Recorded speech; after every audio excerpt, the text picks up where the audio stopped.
Hello everyone, ನಾನು Sushma. Veg wonders ಚಾನಲ್ಗೆ ಸ್ವಾಗತ ಸುಸ್ವಾಗತ. ಫ್ರೆಂಡ್ಸ್, ಈಗಾಗಲೇ ನೀವು ಸುಹಾಸನ್ ಮದುವೆ ಸಾಕಷ್ಟು ಪಾಠಗಳನ್ನು ನೋಡ್ಕೊಂಡು ಬಂದ್ರಿ ಅಲ್ವಾ. ಮದುವೆಯಲ್ಲಿ ಹೆಣ್ಣಿನ ಕಡೆಯವರು ತಮ್ಮ ಮಗಳನ್ನ ಗಂಡಿಗೆ ಒಪ್ಪಿಸುವಂತಹ ಒಂದು ಪದ್ಧತಿ ಇರುತ್ತೆ.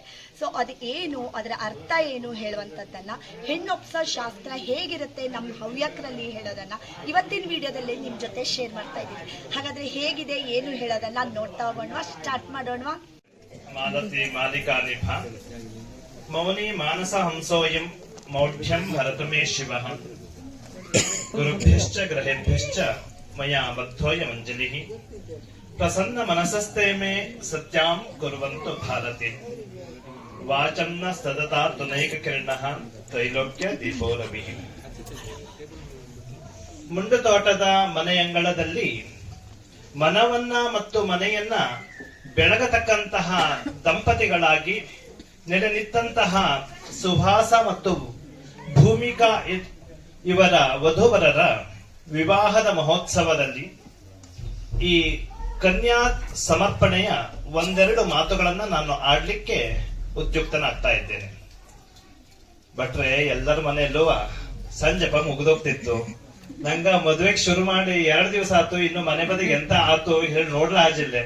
ಕೊಟ್ಟಿಗೆ ಬದಿಗೆ ಹೋಗೋ ಸಮಯ ಆಗೋತು.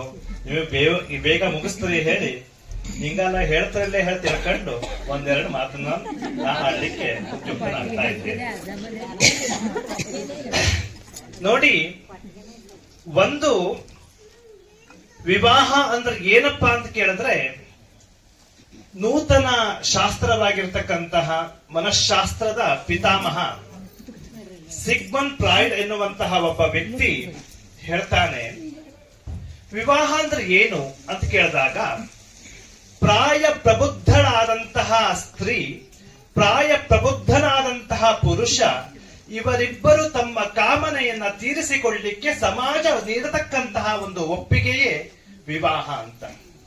ಇದು ವಿದೇಶಿಯವರ ಅಥವಾ ಮನಸ್ಥಿತಿ ಆದ್ರೆ ನೋಡಿ, ನಮ್ಮ ಆರ್ಷ ಪರಂಪರೆ ಏನನ್ನ ಹೇಳ್ತಾ ಬಂತು ಅಂತ ಕೇಳಿದ್ರೆ, ಗಂಗಾ ವಾಲುಕಾಭಿಹಿ ಕೃತ ರಾಶೇ ವರ್ಷ ಸಹಸ್ರಾವಸಾನ ಕಾಲೇ ಏಕೈಕ ವಾಲುಕ ಅಪಕರ್ಷಣ ಕ್ರಮೇಣ ಬ್ರಹ್ಮ ಲೋಕೆ ನಿವಾಸ ಸಿದ್ಧ್ಯರ್ಥಂ.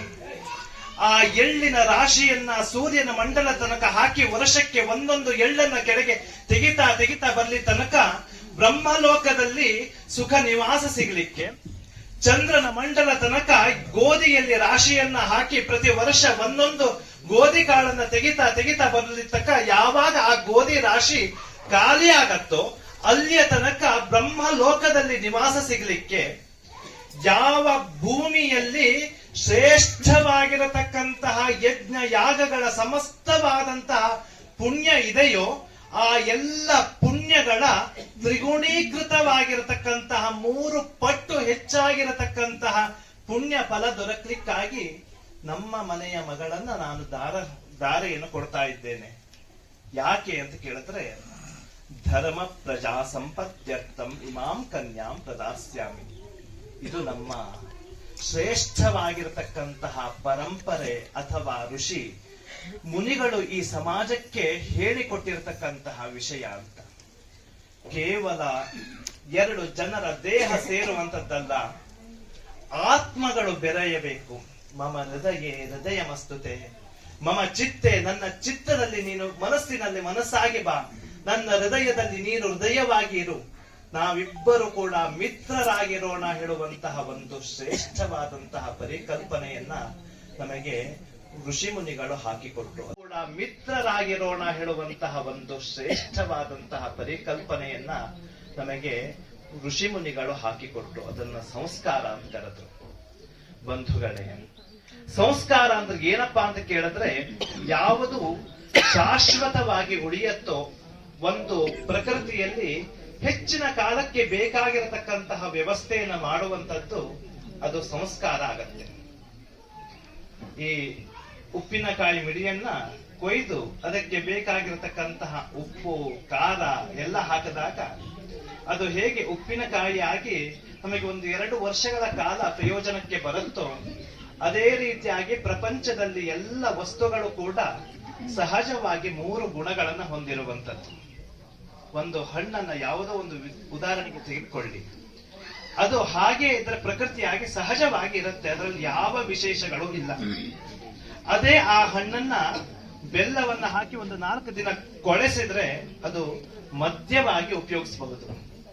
ಅದೇ ಒಂದು ಹಣ್ಣಿಗೆ ಬೆಲ್ಲವನ್ನ ಕಾಯಿಯನ್ನ ಹಾಕಿದ್ರೆ ಸವಿಲಿಕ್ಕೆ ಯೋಗ್ಯವಾಗಿರತಕ್ಕಂತಹ ರುಚಿಕರವಾಗಿರತಕ್ಕಂತಹ ಪಾಯಸ ಆಗತ್ತೆ.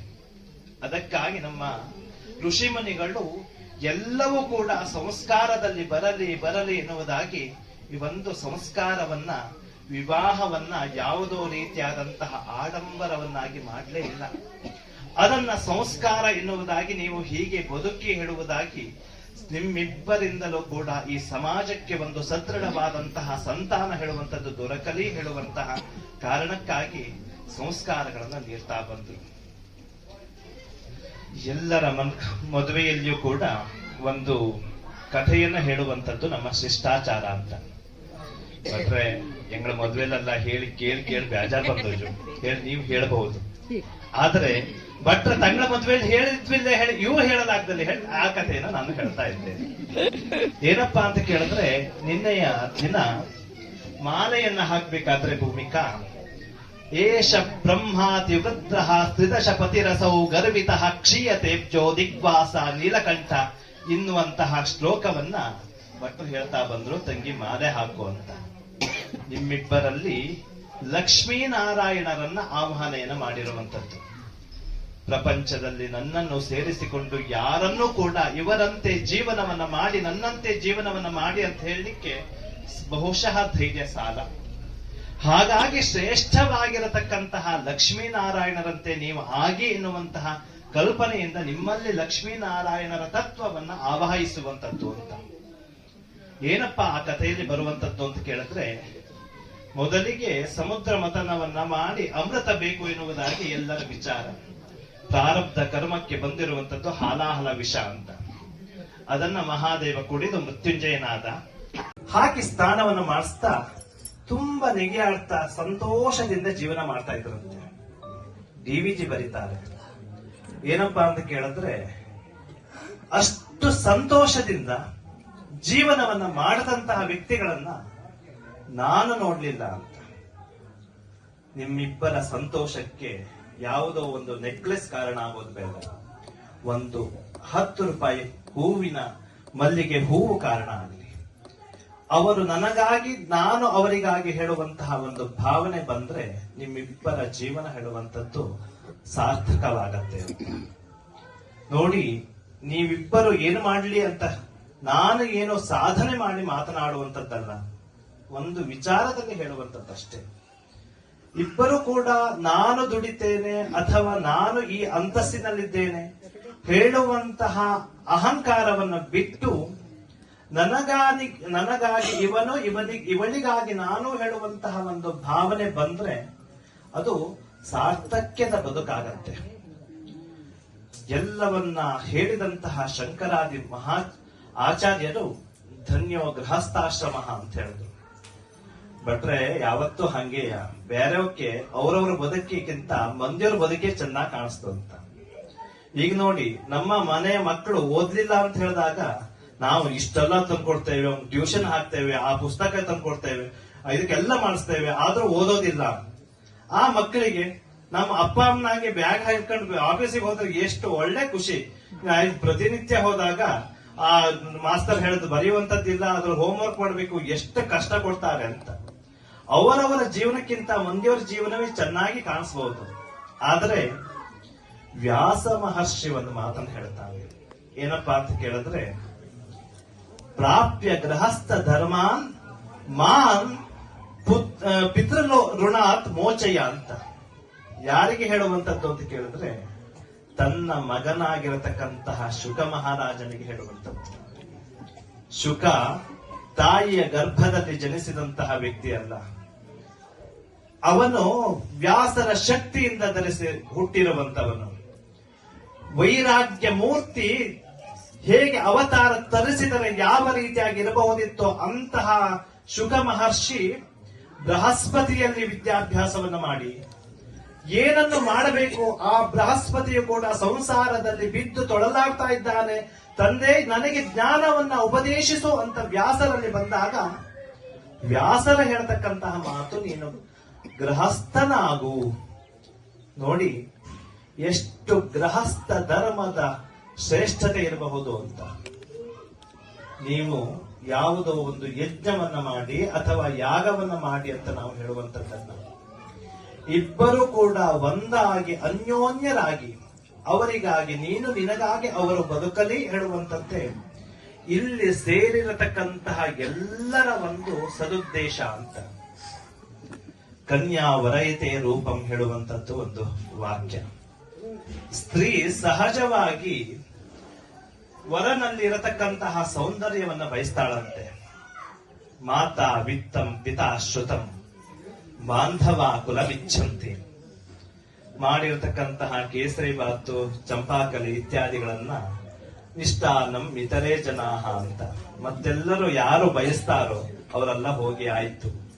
ನಿಮ್ಮನ್ನ ಆಶೀರ್ವದಿಸುವಂತಹ ಹೃದಯ ಇರುವಂತವರು ಈ ಸಮಯದಲ್ಲಿ ನಿಮಗೆ ಸೇರಿದ್ದಾರೆ. ಇವರೆಲ್ಲರ ದೃಢ ಸಂಕಲ್ಪ ಇಷ್ಟೇ, ನಿಮ್ಮ ಜೀವನ ಹೇಳುವಂತದ್ದು ಆ ಲಕ್ಷ್ಮೀ ನಾರಾಯಣರಂತೆ ಒಳ್ಳೆಯ ರೀತಿಯಾಗಿ ಜೀವನವನ್ನ ಮಾಡ್ತಾ ಬನ್ನಿ. ಯಾವುದೋ ಒಂದು ದೊಡ್ಡ ಸಾಧನೆಯನ್ನ ಮಾಡಿ ಹೇಳುವಂತದ್ದಲ್ಲ. ಧರ್ಮ ಪ್ರಜಾಗೆ ಒಳ್ಳೆಯ ರೀತಿಯಾದಂತಹ ಸಂಸ್ಕಾರಯುತವಾಗಿರತಕ್ಕಂತಹ ಒಂದು ಸಂತಾನವನ್ನ ಪಡೆದು ಈ ಸನಾತನ ಧರ್ಮವನ್ನ ಬೆಳಗಿಸ್ಲಿಕ್ಕೆ ನೀವು ಕಾರಣೀಭೂತರಾಗಬೇಕು ಅಂತ. ಇವತ್ತು ನಾನು ನೋಡಿದ ಹಾಗೆ ಬಹುಶಃ ಒಂದು ಸ್ತ್ರೀ ಹೇಗಿರಬಹುದು ಅಂತ ಕೇಳಿದ್ರೆ, ಆ ವಿಮಲಕ್ಕನನ್ನ ನೋಡಿದಾಗ ನನಗೆ ಸಿಕ್ಕಾಪಟ್ಟೆ ತುಂಬಾ ಖುಷಿಯಾಗಿತ್ತು. ಯಾವ ಶಾಸ್ತ್ರವನ್ನು ಹೇಗೆ ಮಾಡಬೇಕು ಆ ರೀತಿಯಾದಂತಹ ಒಂದು ಬದುಕು ಬಹುಶಃ ಒಂದು ಸ್ತ್ರೀಗೆ ಬಂದ್ರೆ ಆ ಜೀವನ ಹೇಳುವಂತದ್ದು ಸಾರ್ಥಕ ಆಗಬಹುದು ಅಂತ ನಾನು ಭಾವಿಸಿಕೊಳ್ತೇನೆ. ಕೊನೆಯದಾಗಿ ಆ ಕನ್ಯಾ ಪಿತೃಗಳು ಒಂದು ಮಾತನ್ನ ಹೇಳುವಂತದ್ದು, ನಮ್ಮ ಸಂಸ್ಕಾರ ಅಥವಾ ನಮ್ಮ ಮಗಳಿಗೆ ನೀಡಿರತಕ್ಕಂತಹ ಸಂಸ್ಕಾರಗಳಲ್ಲಿ ಏನೋ ಒಂದು ವ್ಯತಿರೇಕವಾಗಿರಬಹುದು. ನಮ್ಮ ಮನೆಯ ಮಗಳು ಅಂತ ಬೆಳೆಸಲಿಲ್ಲ, ಮಗನಾಗಿ ಬೆಳೆಸಿರುವಂತದ್ದು. ಯಾವುದೋ ರೀತಿಯಾದಂತಹ ಬೆಳಗ್ಗೆ ಪ್ರತಿನಿತ್ಯ ದೋಸೆ ಬಂಡಿ ಚೊಯ್ಗೊಟ್ಟ ಮೇಲೆ ಮಗಳನ್ನ ಕರೆಯುವಂತಹ ಅಭ್ಯಾಸ ನಮ್ದು ಆಗಿರಬಹುದು. ನಿಮ್ಮ ಮನೆಗೆ ನಾವು ನೀಡ್ತಾ ಇದ್ದೇವೆ ಒಂದು ಪುಟ್ಟವಾದಂತಹ ಸಸಿ. ಇದು ಈ ಸಸಿಗೆ ಒಳ್ಳೆಯ ರೀತಿಯಾದಂತಹ ಆಹಾರವನ್ನ, ಒಳ್ಳೆಯ ರೀತಿಯಾದಂತಹ ಸೌಕರ್ಯವನ್ನು ನೀಡ್ತಾ ಇವಳಿಂದ ಫಲವನ್ನ ಪಡೆಯುವಂತವರಾಗಿ ನಮ್ಮಲ್ಲಿ ನಾವು ಮಾಡಿರತಕ್ಕಂತಹ ಆದರಾದಿತ್ಯದಲ್ಲೋ ಅಥವಾ ಯಾವುದೋ ಒಂದು ಕೈಂಕರ್ಯದಲ್ಲಿಯೋ ನ್ಯೂನಾತಿರಿಕ್ತವಾಗಿ ಏನೋ ಒಂದಿಷ್ಟು ದೋಷಗಳಾಗಿದ್ರೆ ಸಹೃದಯರಾದಂತಹ ನೀವು ಮನ್ನಿಸಿ ನಮ್ಮ ಮಗಳನ್ನ ನಿಮ್ಮ ಕೈಗೆ ಒಪ್ಪಿಸ್ತಾ ಇದ್ದೇವೆ. ಈ ಹೊತ್ತಿನಿಂದ ಮಗಳು ಅಂತ ಭಾವಿಸಿಕೊಳ್ಳಬೇಡಿ, ನಮ್ಮ ಮಗ ಎನ್ನುವುದಾಗಿ ನೀವು ಭಾವಿಸಿಕೊಂಡು ನಿಮ್ಮ ಮಗನಿಗೆ ಹೇಗೆ ಎಲ್ಲವನ್ನ ನೀಡ್ತಾ ಬಂದ್ರೋ ಆ ರೀತಿಯಾಗಿ ಮನ್ನಿಸಿ ಅವರನ್ನ, ನಮ್ಮ ಮಗಳನ್ನ ನೀವು ನೋಡ್ತಾ ಬನ್ನಿ. ಎಲ್ಲ ರೀತಿಯಾದಂತಹ ಯಾವುದೋ ರೀತಿಯಾದಂತಹ ಸೇವೆಯಲ್ಲಿ ಇತ್ಯಾದಿಗಳಲ್ಲಿ ಇದ್ದರೆ ಕ್ಷಮಿಸಿ, ನಮ್ಮ ಮಗಳನ್ನ ಚೆನ್ನಾಗಿ ನೋಡಿಕೊಳ್ತೀರಿ ಹೇಳುವಂತಹ ದೃಢವಾದಂತಹ ನಂಬಿಕೆ, ವಿಶ್ವಾಸ ಇದ್ದೇ ನಾವು ಕೊಡ್ತಾ ಇರುವಂತದ್ದು. ಆದ್ರೂ ಒಂದೆರಡು ಮಾತುಗಳನ್ನ ಆಡ್ಲೇಬೇಕು ಹೇಳುವಂತಹ ಪರಂಪರೆ. ಬಟ್ ಇಷ್ಟು ಮಾತಾಡಿದ್ವಿ ಅಂತ ಕೇಳಿದ್ರೆ ಕಡೆಗೆ ಎಂತದೋ ಕಾರ್ಯಕ್ರಮನೇ ಆಜಿಲ್ಲದೆ ಆಗುವಂತಹ ಕಾರಣಕ್ಕೆ ಇಷ್ಟು ಮಾತಾಡಿರುವಂತದ್ದೇ.